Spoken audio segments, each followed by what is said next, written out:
signer le contrat définitif de vente et donc faire payer le reste à payer selon un échéancier précis, grâce à cette faculté de désistement. Encore faut-il qu'il trouve un client qui accepte de prendre sa place et qui accepte de payer aux conditions du marché.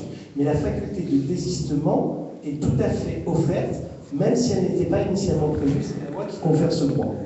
D'accord ? J'ai pas compris ça. C'est-à-dire le deuxième et la troisième, c'est-à-dire les fondations ou les grosses œuvres, il peut se désister, le client? Il peut se désister s'il trouve quelqu'un d'autre. C'est-à-dire il peut trouver quelqu'un et il prend une substitution. Oui, c'est-à-dire que la substitution n'a pas à être autorisée par le vendeur, elle est offerte par la loi. C'est-à-dire qu'avant, certains contrats pouvaient interdire cette faculté de substitution ou au contraire l'autoriser. Là, il n'est plus utile de demander l'autorisation du promoteur puisque la loi autorise cette faculté de substitution.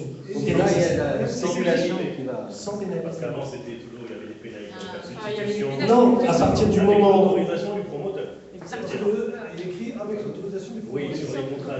Oui, alors que maintenant, en vertu de la nouvelle loi, Ils n'ont pas le droit. ils n'ont pas le droit. En vertu de la nouvelle loi, la faculté de substitution... Alors, vous avez un contrat qui a été fait Prestigieux. ce mois-ci. Cher monsieur, vous prenez la page 4 de la loi. La page 4 de la loi. On y va. Vous prenez l'article 618-13.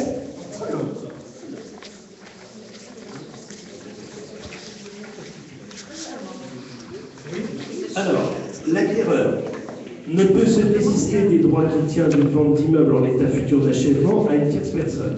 C'est peu, la traduction. Peu. Ne peut, c'est que. Peu.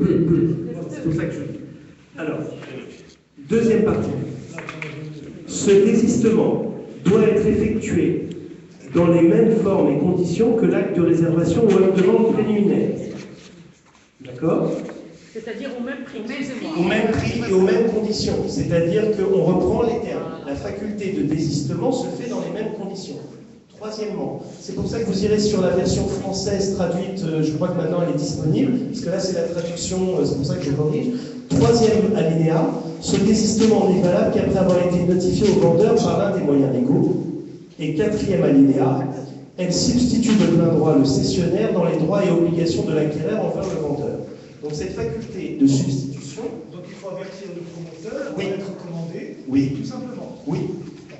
En fait, il faut respecter scrupuleusement les formes pour comprendre que cette faculté de substitution, elle existe et elle doit jouer.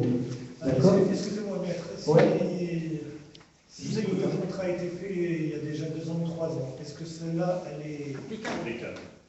A priori, me semble-t-il, cette loi, même s'il n'est pas expressément précisé qu'elle a un caractère rétroactif, il semble qu'elle confère la faculté envers...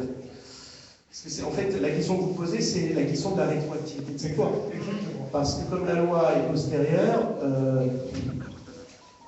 En principe, la loi n'est pas rétroactive. C'est pas vicieux comme ça. Mais oui. Par où tu passes?